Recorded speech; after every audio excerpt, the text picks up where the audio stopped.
Pakistan occupied Kashmir, क्या Bharat PoK वापस ले सकता है? जवाब है हाँ, पर आखिर कैसे? पीओके को भारत से जो लाइन सेपरेट करती है उसे हम कहते हैं लाइन ऑफ कंट्रोल या एलओसी। लाइन ऑफ कंट्रोल का सीधा अर्थ होता है कि यहाँ तक मेरे आर्मी ने कंट्रोल कर लिया तो ये मेरा इलाका, उससे आगे तुम्हारे आर्मी का कंट्रोल है तो वो है तुम्हारा इलाका। भारत और पाकिस्तान दोनों ने ही माना है कि एक अनफिक्स्ड बॉर्डर है जिसे बदला जा सकता है, यानी अगर भारत चाहे तो अपनी जमीन को बढ़ा सकता है। वहीं क्योंकि ये इंटरनेशनल बॉर्डर नहीं है तो अगर भारतीय सेना पीओके में घुस भी जाती है तो इसे इंटरनेशनल सीमा का उल्लंघन नहीं माना जाएगा और यूनाइटेड नेशन भारत के ऊपर ज्यादा प्रेशर नहीं बना सकता है। और ज्यादातर लोगों के मन में ये सवाल आएगा कि अगर भारत पीओके को हथिया लेता है तो क्या पाकिस्तान, जो कि एक न्यूक्लियर कैपेबल कंट्री है, वो भारत के ऊपर न्यूक्लियर स्ट्राइक नहीं कर देगा? तो इस पे मेरा जवाब है कि हाँ, पाकिस्तान ऐसा कर सकता है और शायद पाकिस्तान ऐसा करेगा। मेरा हमेशा से मानना है कि वर्ल्ड पॉलिटिक्स को इंटरनल पॉलिटिक्स डिसाइड करता है। अगर भारतीय सेना पीओके जीत लेती है तो इमरान खान को हमेशा के लिए पाकिस्तान याद रखेगा एक फेल्ड प्राइम मिनिस्टर के तौर पे। वहीं पाकिस्तानी आर्मी चीफ पूरे देश में कहीं पर भी मुंह दिखाने के लायक नहीं रहेंगे, क्योंकि पूरा देश सवाल पूछेगा कि आर्मी चीफ अगर अपने देश के एक हिस्से को नहीं बचा पाए तो फिर किस काम के आर्मी चीफ?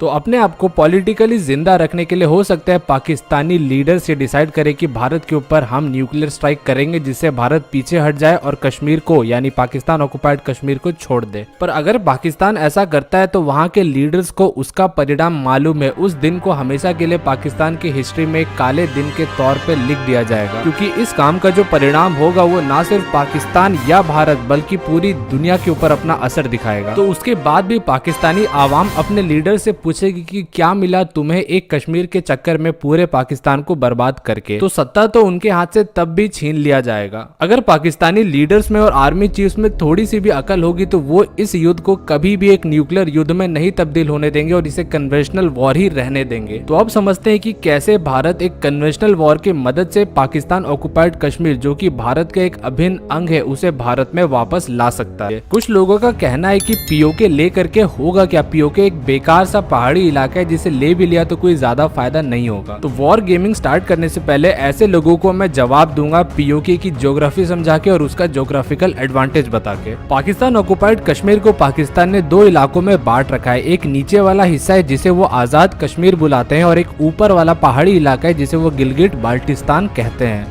आजाद कश्मीर भी बहुत इंपॉर्टेंट हिस्सा है, लेकिन सबसे इंपॉर्टेंट हिस्सा भारत के लिए है गिलगिट बाल्टिस्तान। ये वही इलाका है जहाँ बड़े बड़े माउंटेन पीक्स मौजूद है जिनके ऊपर जा करके बैठना एक बहुत बड़ा स्ट्रेटेजिक एडवांटेज होता है। वहीं दूसरी तरफ ये गिलगिट सीधे अफगानिस्तान को छूता है, तो अगर भारत का इसके ऊपर कंट्रोल हो जाता है तो भारत को सीधे एंट्री मिल जाएगी अफगानिस्तान में और अफगानिस्तान के थ्रू पूरे सेंट्रल एशिया में और यूरोप में। तो भारत को ईरान में चाबहार पोर्ट बना के और वहां से आगे रोड बना के बेकार के झंझट उठाने की जरूरत नहीं है। भारत सीधे अपने ही जमीन से बैठे हुए यूरोप के साथ ट्रेड कर सकता है। तीसरा है सबसे इंपॉर्टेंट पॉइंट, अगर गिलगिट के ऊपर कंट्रोल हो जाता है तो भारत पाकिस्तान और चीन को सेपरेट कर देगा, यानी ये वही रीजन है जिसके थ्रू पाकिस्तान और चीन कनेक्टेड है। अगर इसके ऊपर भारत का कंट्रोल हो गया तो पाकिस्तान और चीन जमीनी तौर पे कनेक्टेड नहीं रह जाएंगे, जो कि पाकिस्तान के लिए सबसे बुरा सपना होगा कि उसका अपने माई बाप चीन के साथ कनेक्शन टूट जाए। इस युद्ध को लड़ेंगी तो भारतीय आर्मी और एयरफोर्स, लेकिन इस युद्ध में सबसे इंपॉर्टेंट भूमिका निभाएगी इंडिया की नेवी।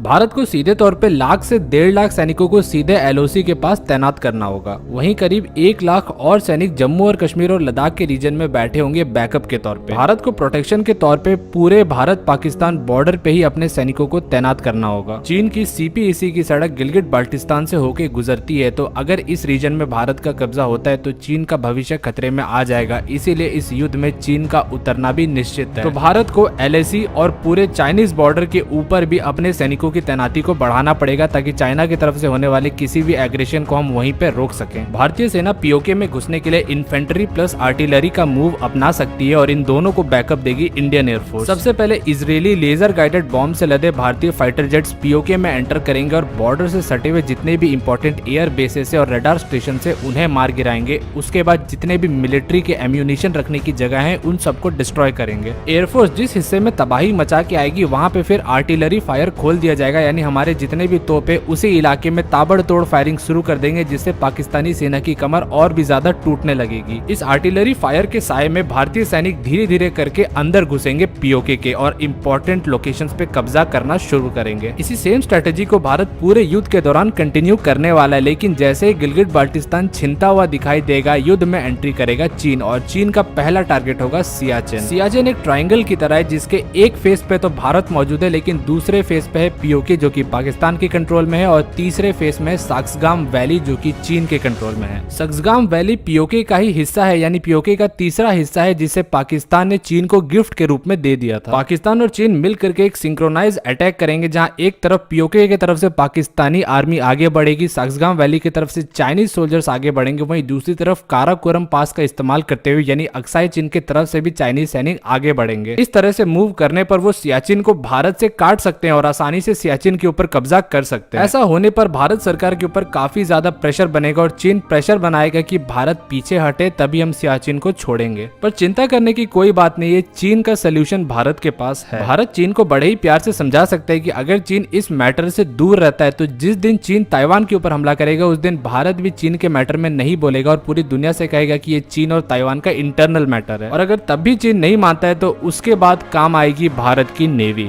इसी मौके को ध्यान में रखते हुए मैंने कहा था कि इंडियन नेवी इस युद्ध में सबसे इंपॉर्टेंट भूमिका निभाएगी। भारत के पास इस वक्त 2 एयरक्राफ्ट कैरियर है। मान लेते हैं कि युद्ध के समय तक भारत अपने आईएनएस विक्रांत को ऑपरेशनल कर लेता है, तो भारत का एक एयरक्राफ्ट कैरियर सीधे पहुंच जाएगा पाकिस्तान का नेवल ब्लॉकेड करने। वहीं भारत का दूसरा एयरक्राफ्ट कैरियर इंडियन ओशन में रहते हुए चाइना का ट्रेड ब्लॉकेड करेगा, यानी इंडियन ओशन में भारत अपने युद्ध पोतों का एक ऐसा जत्था खड़ा कर देगा जो किसी भी चाइनीज शिप को इस जगह से उस जगह जाने नहीं देगा। और ये चाइना का सबसे बड़ा डर है। इसी डर को काउंटर करने के लिए चाइना सीपीईसी की सड़क बना रहा था। चीन सीधे अपने सबमरीन्स को और अपने युद्ध पोतों को इंडियन ओशन में भेज देगा भारतीय नेवी फ्लीट से लड़ने के लिए। पर जैसे ही भारतीय नेवी के पीए टाइप पोसाइडन विमान 2-3 चाइनीज सबमरीन्स को डुबा देते हैं और भारत के युद्ध पोतों के हाथों 2-3 चाइनीज युद्ध पोत का दाह संस्कार हो जाए तो चाइना बड़ी ही आसानी से समझ जाएगा कि भारत इस इलाके में तैयारी करके आया है। और चीन के लिए अचानक से अपने नेवी को युद्ध के लिए तैयार करना और इंडियन ओशन में भेज देना बहुत ही बेवकूफी भरा कदम है। चीन एक ऐसा देश है जिसे जैसे ही पता चला कि भारत की स्थिति मजबूत है, वो गिरगिट की तरह अपना रंग बदल लेगा और भारत से प्यार भरी बातें करने लग जाएगा। चीन भारत के साथ डील कर लेगा कि भारत अपनी नेवी ब्लॉकेड को हटा दे और चीन भी अपने सैनिकों को सीमा से पीछे खींच लेगा। बदले में भारत चीन को एश्योरेंस भी दे सकता है कि एक बार गिलगिट अगर भारत के हाथ में आ गया तो सीपीईसी प्रोजेक्ट के ऊपर कोई असर नहीं पड़ेगा और चीन का चैप्टर यहीं पे क्लोज हो जाएगा।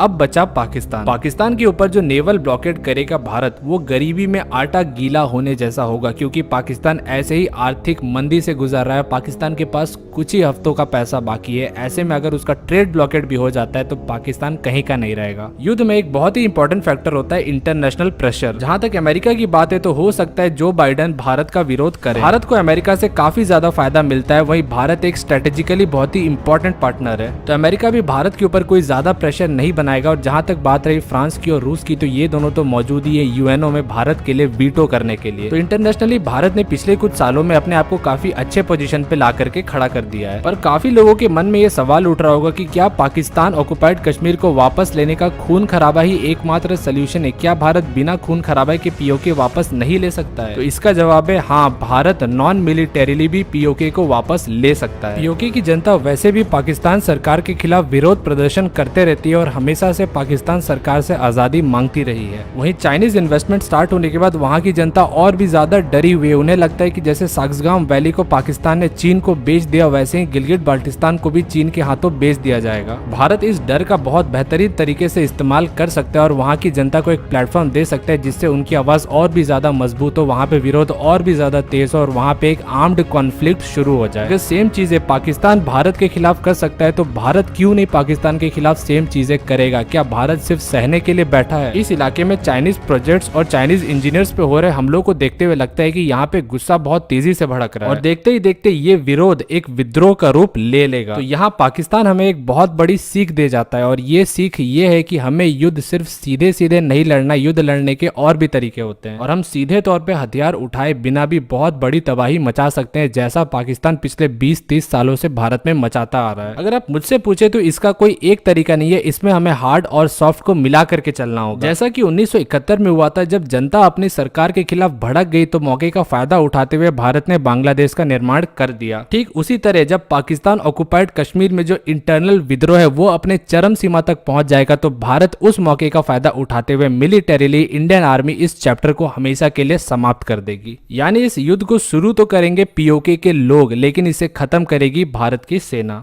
इंडियन आर्मी के अमेजिंग टी शर्ट्स आप खरीद सकते हैं हमारे ऑफिशियल स्टोर बलिदान से, जिसका लिंक आपको नीचे डिस्क्रिप्शन में मिल जाएगा।